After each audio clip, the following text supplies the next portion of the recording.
તો આપણે બુરાભાઈના ઘરે આવી ચૂક્યા છે। જે બુરાભાઈના કોન્ટેક્ટથી અમને ખબર પડી કે એ કઈ હાલતમાં રહે છે અહીંયા। તો સેવા ભાવના બધાનામાં હોવાથી તો અમે સેવા કાર્ય માટે આવી ચૂક્યા છે એમના સાથે। તો એમના 4 છોકરી 2 છે અને 2 છોકરાઓ છે જે એવા પાલવી રહ્યા છે। અને સૌથી મોટી વાત તો એ છે કે મા બાપ ના હોવા છતાં બી એવા પાલવે છે, એ બહુ મોટી વાત છે। તો આપણે એમના ઘર તરફ જઈશું અને એમને મળીએ, એમને વાતચીત કરીએ, બરાબર છે। અને આપણે જે બી સેવા કાર્ય માટે આવ્યા છે એ આપણા તરફથી, અમારા તરફથી જે બી થયું છે એમના માટે એ અમે આપી ચૂક્યા, અમે આપશું એમને। તો જઈએ ચલો એમના ઘરે, બરાબર ને? તો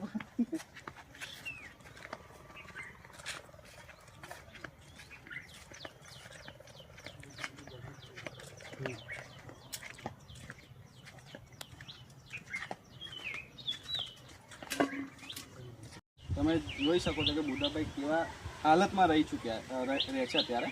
તો આપણે જોઈશું એમનું ઘર। તો ઘરમાં તમે જોઈ શકો છો કે એકદમ કાચું મકાન છે અને એમાં એવા બુધાભાઈ જાતે અને એમના 4 છોકરાઓ, 2 છોકરી અને 2 છોકરાઓ એ જાતે રહી ચૂક્યા છે।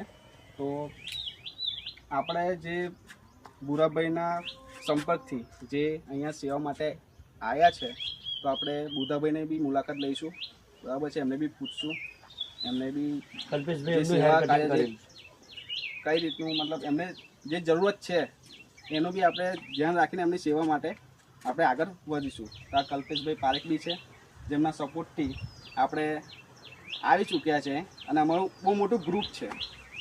હવે તમને બી જો આવું કોઈ મળે કે તમને સંપર્કમાં હોય કે જેના મા બાપ નથી, જે છોકરાઓ વગર મા બાપના છે, જે ગરીબ છે, બરાબર છે, જેનો કોઈ સપોર્ટ નથી, બરાબર છે, અમને કોન્ટેક્ટ બી કરી શકો છો।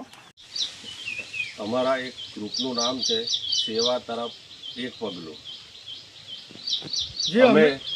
અમે આજે એક અનાથ બાળક જે છે તે એના માટે અમે એક ગ્રુપ બનાવ્યું છે। તે આ ગ્રુપમાંથી જે મિતુલભાઈ પરમાર તેમજ હરેશભાઈ પારેખ તરફથી એક સેવા મળેલ છે, તે જે તે સમયની જે કીટ છે તે એ છોકરોને જાતે આપવા માટે આવ્યા છીએ। બીજું અમારી સાથે પરેશભાઈ પારેખ જે સસ્તા બજારના માલિક છે, તેમને પણ એક સેવા આપેલ છે। અને અમારી ગ્રુપ સાથે જે જોડાયેલા છે